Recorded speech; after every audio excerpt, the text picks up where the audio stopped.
नमस्कार, मैं संतोष सिंह। थोड़ा चॉकलेट खा लेते हैं, मुंह मीठा कर लेते हैं, क्योंकि हमारे खबर से बहुत लोगों का मुंह तीता हो जाता है।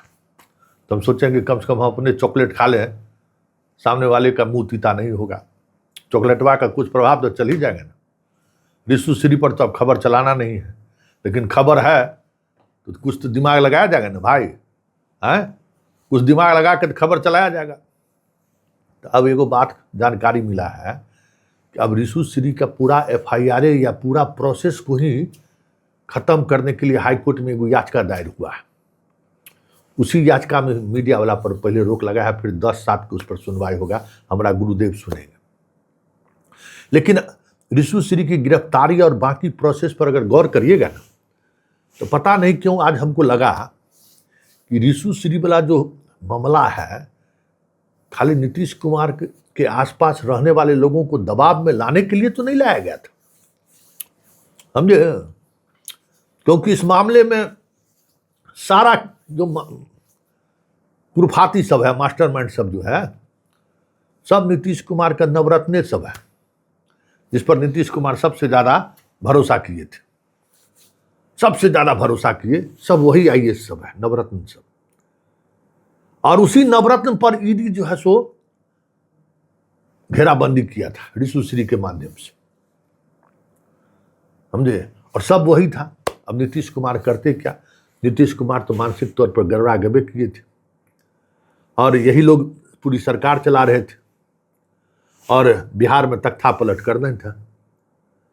याद करिए कि रिशु श्री को लेकर कितना उतावला था, याद करिए ना।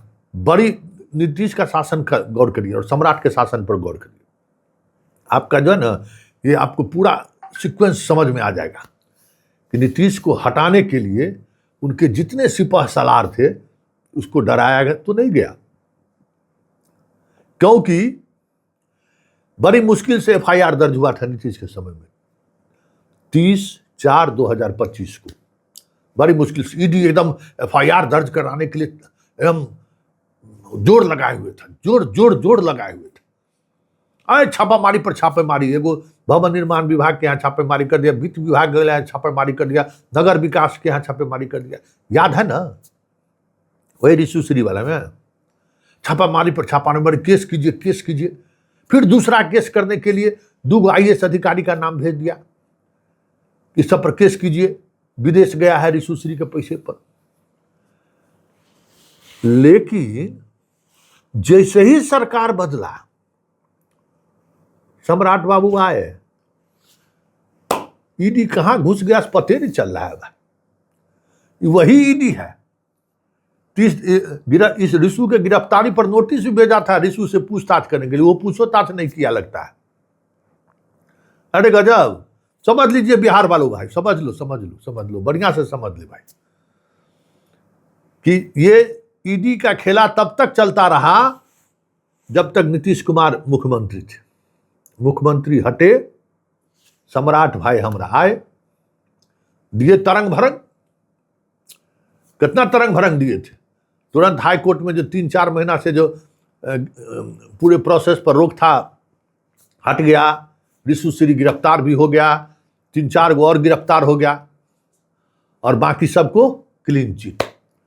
और हाई कोर्ट में मीडिया पर रोक, मीडिया अब चले भी नहीं करेगा।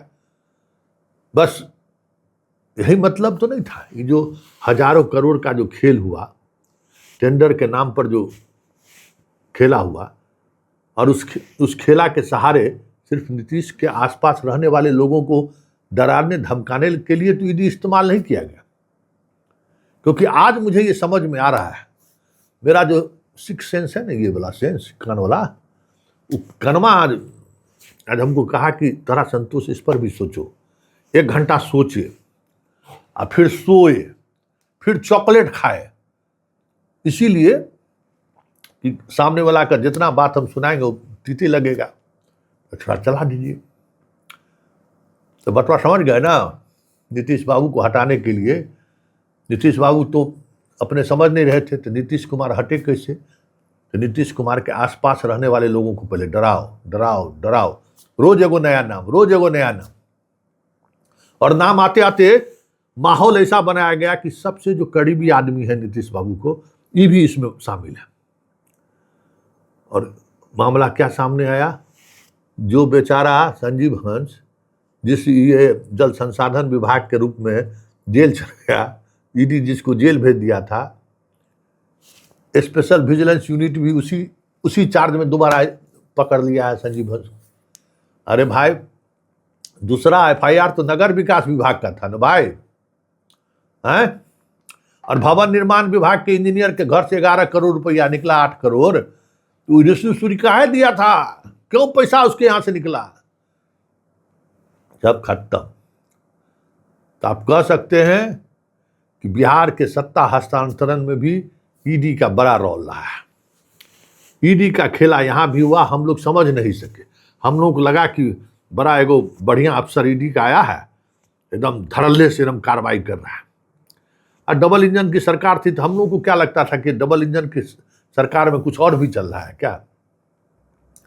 तो ये सारा खेल ईडी के माध्यम से सरकार खेल ली, ताकि नीतीश कुमार तो नहीं हटेंगे, तो नीतीश कुमार के आसपास के जितने लोग हैं उनको पहले घेराबंदी करो। याद होगा विजय चौधरी के साला के यहाँ छापेमारी होबे किया था, जिस समय इंडिया गठबंधन का बात हो रहा था। ललन सिंह का खासम खास बिट्टू सिंह के यहाँ छापामारी होबे किया था, याद होगा। उस छापामारी सबका क्या हुआ सो कुछ पता नहीं चला, कुछ पता चला वैसी छापामारी कर दिया, सर्च वारंट लिया, तो कुछ तो कोर्ट को कहा होगा ना भाई कि हमारा इसके खिलाफ प्रथम दृष्टया इस तरीके का आरोप है।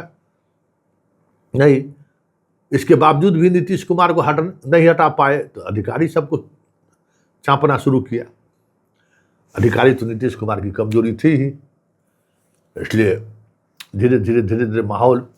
तो ये जो रिश्वत का जो मसला है, इस मसले में अब कार्रवाई नहीं होगी, ये तो साफ हम शुरू से ही कह दिए कि अब कार्रवाई नहीं होगी। हाई कोर्ट भी कह दिया ज़रा रिपोर्टिंग नहीं करने के लिए, वो रिपोर्टिंग और नहीं होगा। लेकिन बड़का सवाल है ना कि आखिर ईडी है कहाँ। इतने बड़े मुद्दे पर इतना बड़ा भ्रष्टाचार का मसला, जिसमें इकोनॉमिक ऑफेंस खेल करके निकल गया, और ईडी चुपचाप बैठा हुआ है। ईडी उस केस को टेक ओवर क्यों नहीं किया। जैसे पहले इकोनॉमिक ऑफेंस में केस हुआ था इसके खिलाफ, संजीव हंस के खिलाफ, तो ईडी टेक ओवर कर लिया ना। इस केस को ईडी टेक ओवर क्यों नहीं किया भाई, क्या केस को ईडी साहब मजा आ गया, चलिए सही है, लगे रहिए। हर कोई अपने अपने हिस्से का जो है ना पुण्य पाप इस राज्य में निभा रहा है, आप भी निभाइए, समय लिखेगा सबका इतिहास। ठीक है ना, नमस्कार।